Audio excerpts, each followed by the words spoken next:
प्यारे बच्चों नमस्कार, स्वागत है आपका हमारे इस प्यारे से platform UP board high school Vidyakul में। तो प्यारे बच्चों, आज आप लोग के लिए बेटा जो कंसर्न है वो मैप को लेकर के है। सबको पता है कि मैप से आपके 10 नंबर के क्वेश्चन कवर होते हैं आपके बोर्ड एग्जामिनेशन में, और अगर आपने मैपिंग सही से कर ली तो ये 10 नंबर आपको फ्री ऑफ कॉस्ट मिल जाते हैं मेरे भाई। तो इस 10 नंबर के लिए मैं आज आपको जो जो टॉपिक बताऊंगा बेटा वो आप लोग के लिए मोर देन इनफ है। किसके रिगार्डिंग? मैप के रिगार्डिंग। सिर्फ उस पर अगर आपने फोकस कर लिया मेरे भाई तो निश्चित तौर पर आप लोग अपना नंबर बहुत बेहतरीन कर ले जाएंगे अपने एसएसटी के एग्जामिनेशन में, क्योंकि ये जो अब समय है इसमें आपको सिर्फ उतना पढ़ना है जिससे आपके नंबर सबसे बेटर हो जाए और आपकी तैयारी को 100 टाइम बूस्ट कर जाए। तो प्यारे दोस्तों, बिना देर किए हुए हम लोग आते हैं और सबसे पहले फोकस करते हैं कौन से? मैपिंग पे। तो बेटा आपका जो हिस्ट्री सेगमेंट से बेटा जो मैप आता है वो बेटा वो किससे आता है? स्वतंत्रता संग्राम के स्थान से आता है। चैप्टर नंबर 2 भारत में राष्ट्रवाद। जो भी आपको हिस्ट्री सेगमेंट में आपको जो भी मानचित्रकार मिलेगा, जो मैप मिलेगा, वो सिर्फ आपको चैप्टर नंबर 2 से ही मिलेगा, भारत में राष्ट्रवाद से मिलेगा बेटा। और कुछ स्वतंत्रता संग्राम के स्थान है जहां से बेटा आपके क्वेश्चन हर बार कवर होते हैं, चाहे बेटा वो अमृतसर की बात हो जाए, जलियांवाला बाग हत्याकांड की बेटा, चाहे वो अहमदाबाद का मजदूर मिल वाला स्ट्राइक हो जाए बेटा, चाहे वो बेटा खेड़ा का हो जाए, चाहे बेटा वो दांडी यात्रा हो जाए, चाहे वो सविनय अवज्ञा आंदोलन हो जाए बेटा, यही क्वेश्चन हर बार पूछे जाते हैं। तो इस पर मेरे भाई आपको सबसे ज्यादा फोकस करना है हिस्ट्री सेगमेंट में। बस अगर आपने इतना पढ़ लिया तो आपने अपने 5 नंबर, मेरे भाई ध्यान सुनो, 5 नंबर आप अपना कवर करके ले जाएंगे इस टॉपिक से, इस इंपॉर्टेंट चैप्टर से। किससे? चैप्टर नंबर 2 से। ठीक बेटा, आइए अब आगे बढ़ते हैं। अब मेरे भाई जब आपका भूगोल सेगमेंट के बेटा जो मैपिंग आती है उसमें कुछ एक कोर पॉइंट है जहां से रिपीटेड क्वेश्चन हर साल आते हैं, तो उस पर आपको फोकस करना है। जैसे कि बेटा आपका कोई ना कोई एक परमाणु संयंत्र पूछा ही जाता है। मैंने आपको 7 कराए हैं जो आपके चैप्टर में भी है, ठीक है। तो परमाणु संयंत्र मेरे भाई हर बार आपका क्वेश्चन आता है, चाहे बेटा वो काकरापारा हो, चाहे बेटा वो तारापुर हो, चाहे वो नरोरा हो, चाहे वो रावत भाटा हो, इसके प्लेस से एक क्वेश्चन आपका आता है, ठीक है, ध्यान रखिएगा। अगला बेटा जो आपसे पूछा जाता है वो पूछा जाता है मेरे भाई आपकी बांध से।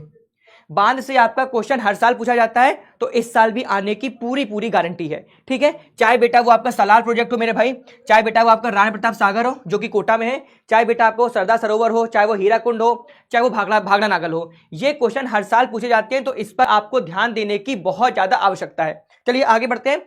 अगला बेटा जो आपसे पूछा जाता है बेटा वो पूछा जाता है आपका अंतरराष्ट्रीय हवाई अड्डा, है ना, इंटरनेशनल एयरपोर्ट। एक क्वेश्चन आता है और आपने लगातार 3 साल से देखा होगा बेटा, जो ये आईजीआई है ना, इंदिरा गांधी इंटरनेशनल, ये लगातार रिपीटेड है। पिछले साल 2024 में आप देखेंगे 7 सेट के 3 सेट में सेम क्वेश्चन आया था याला, ठीक है। तो इस पर आप लोग फोकस कर लीजिएगा। जितने भी आपके अंतरराष्ट्रीय हवाई अड्डे हैं वो आप टिप्स पे याद कर सकते हैं, अमृतसर का, दिल्ली का, है ना, कलकत्ता का बेटा, मुंबई का, हैदराबाद का, इसको आप लोग याद करके चले जाइएगा। निश्चित तौर पर एक आपको देखने को मिल जाएगा, ठीक मेरे भाई। आगे देखिए, आगे बेटा आपसे पूछता है लौह एवं इस्पात उद्योग, है ना, जहां पर भी भारत में लौह और इस्पात उद्योग केंद्रित है वहां के प्लेस आपसे मानचित्र में पूछा जाता है और उसको वहां पर आपको पुट करना होता है। तो ये भी मेरे भाई आपका महत्वपूर्ण है, इस पर भी आप एक बार ध्यान से देख लीजिएगा, मैं ऑलरेडी आपको करा चुका हूं, ठीक है। चलिए आगे बढ़ते हैं। अगला बेटा जो आपका आता है वो आता है बेटा सूती वस्त्र उद्योग का केंद्र। भारत में सूती वस्त्र उद्योग के जो केंद्र है वहां से आपका क्वेश्चन पूछा जाता है। अगर हम यूपी की बात करेंगे बेटा तो कानपुर, ठीक है, फिर चाहे वो सूरत हो जाए, चाहे वो दक्षिण का बेटा कोयंबटूर हो जाए। ये कुछ ऐसे 3 इंपॉर्टेंट है, इसमें भी ये 3 इंपॉर्टेंट है जो कि पूछा जा सकता है आपसे। तो सूती वस्त्र उद्योग का जो केंद्र है इस पर भी आपको अपनी नजर दौड़ानी है, वहां पर आपको पूछना है। चलिए आगे बढ़ते हैं मेरे भाई। आगे बेटा एक क्वेश्चन आपसे पूछा जाता है सॉफ्टवेयर टेक्नोलॉजी पार्क। भारत में कहां कहां पर सॉफ्टवेयर टेक्नोलॉजी पार्क है, एक क्वेश्चन आपका यहां से आता ही आता है। तो एग्जामिनेशन में जब आप बैठेंगे उसके पहले एक बार इन सबको, जितना मैंने आपको ये प्रोवाइड कराया है बेटा, एक बार जाके देख लेना, आपका बेहतरीन नंबर आ जाएगा, ठीक है। और मेरे हिसाब से आपको नोएडा और गांधीनगर, इस पर सबसे ज्यादा आपको ध्यान देने की आवश्यकता है। आगे बढ़ते हैं बेटा। एक क्वेश्चन आपका आता है समुद्री बंदरगाह से। आप लोग 2023 का पेपर उठा के देख लीजिए, 2024 के 7 सेट को उठा के देख लीजिए, आपका समुद्री बंदरगाह से एक क्वेश्चन आया है। और उसमें बेटा कौन सा? पूर्वी तटी।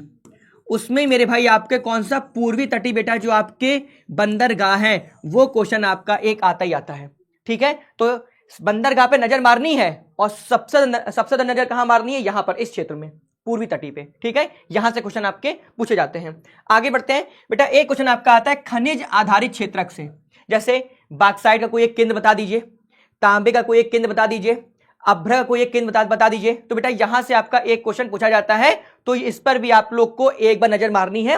जाने से पहले बेटा एक बार आप लोग इसको देख लीजिएगा, ठीक है। फिर बेटा एक क्वेश्चन जो आपका पूछा जाता है मेरे भाई, वो पूछा जाता है आपकी नदी क्षेत्र से कि कौन सी नदी कहां से बह रही है ना। वैसे मेरे हिसाब से अगर आप लोग देखेंगे तो आप लोग साउथ की नदियों पे ज्यादा फोकस करिएगा, कावेरी चाहे गोदावरी, है ना। गोदावरी आधारित का एक क्षेत्र पूछा जाता है, कृष्णा का पूछा जाता है, ठीक है। और अगर आपके उत्तर भारत में पूछा जाएगा तो गंगा और यमुना का। तो मेरे भाई इस पर भी आपको एक बार अपनी नजर दौड़ानी है और एक बार आपको ध्यान से देखना है, ठीक है। तो अब आगे कुछ और भी देख लेते हैं। हाँ, फिर बेटा आपका एक महत्वपूर्ण नगर पूछा जाता है ना। आपका एक महत्वपूर्ण नगर पूछा जाता है और उसकी राजधानी पूछी जाती है, जैसे राजस्थान की राजधानी, जैसे छत्तीसगढ़ की राजधानी, जैसे रांची कहां की राजधानी है, जैसे हैदराबाद, ये सब आपसे पूछा जाता है। तो इस पर भी आप लोग एक बार अपनी नजर दौड़ा के जाएंगे, ठीक है। तो ये कुछ मेरे भाई आपके इंपॉर्टेंट टॉपिक हैं। इतना अगर आपने कर लिया बेटा, तो आप लोग अपने मैप में 10 में 10, मैप में भाई आपने 10 में 10 नंबर आप लोग सिक्योर करके जाएंगे और निश्चित तौर पर बेटा आप लोग अपना बेहतरीन प्रदर्शन भी करके आएंगे। बेटा टॉपर कोई अलग से नहीं बनता है, टॉपर वही बनता है जो हर एक चीज को ऑब्जर्व करता है, हर एक चीज को देखता है और उसके बाद ये डिसाइड करता है कि उसको अपने इस बचे हुए दिन में क्या पढ़ना है, क्या छोड़ना है, ठीक है।